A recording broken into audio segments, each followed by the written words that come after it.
Ahojte, vítajte pri sledovaní ďalšej časti. Dnes sa pozrieme na rez čiernych rýbizlí a červených rýbizlí kríčkových. Zásadný rozdiel medzi čiernymi a červenými rýbezlami je, že čierne rýbezle rodia na jednoročnom dreve a červené a biele rýbezle rodia na dvojročnom dreve. Preto musíme toto zohľadniť pri reze. Podstatou rezu je vyrezať všetky staré a zahusťujúce konáre. Rez začínam od spodu. Ako prvé odstránim poliehajúce výhony a výhony, ktoré mi budú zavadzať pri ďalšej manipulácii v oblasti týchto kríkov. Ak máme novo vysadený krík, všetky výhony skrátime na 2 až 3 púky a nechávame 3 až 5 výhonov. V druhom roku nechávame 5 až 7 výhonov silných, ostatné všetky vyrežeme. Nezabúdajte, že čierne rýbezle rodia na jednoročnom dreve, preto jednoročné výhony neskracujeme. Správne založený krík by mal mať na konci 4. roku 5 až 6 jednoročných, 5 až 6 dvojročných a 3 až 5 trojročných výhonov.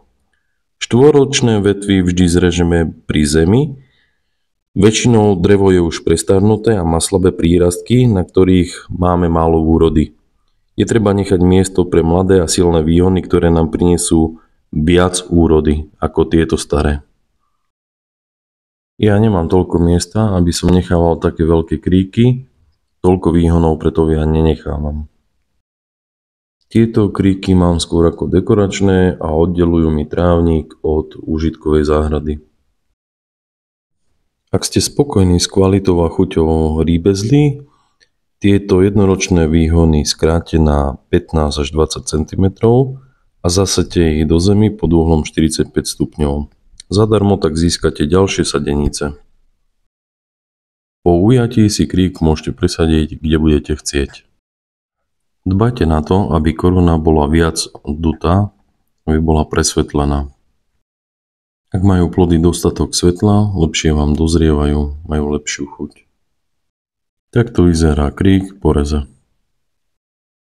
Poďme sa teraz pozrieť na rez červených rýbezlí.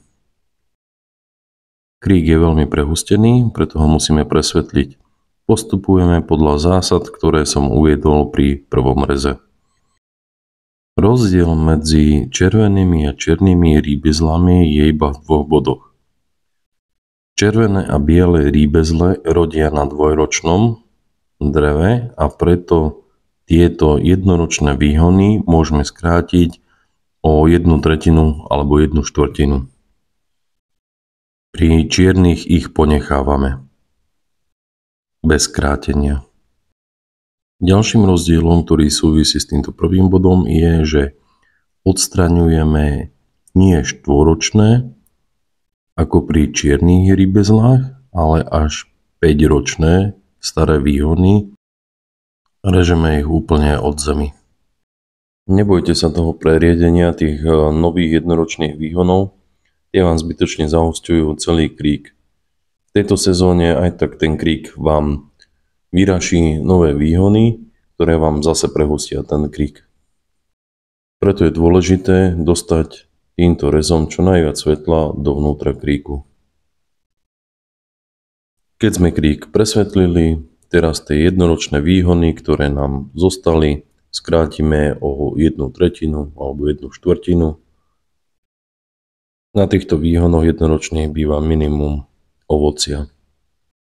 Po vykonaní rezu nezabudnite na prihnojenie a na chemickú ochranu týchto kríkov. Odporúčané hnojivo pre tieto kríky je cererit. Ak sa vám toto video páčilo, dajte like. Ak nechcete premeškať ďalšie videá, dajte odber na tento kanál. V ďalšom videu si ukážeme, ako zakoreniť tieto odrezky, ktoré sme získali pri rezoch. A takto nám vyzerajú kríky po ostrihaní. Teším sa na vás pri sledovaní ďalších videí.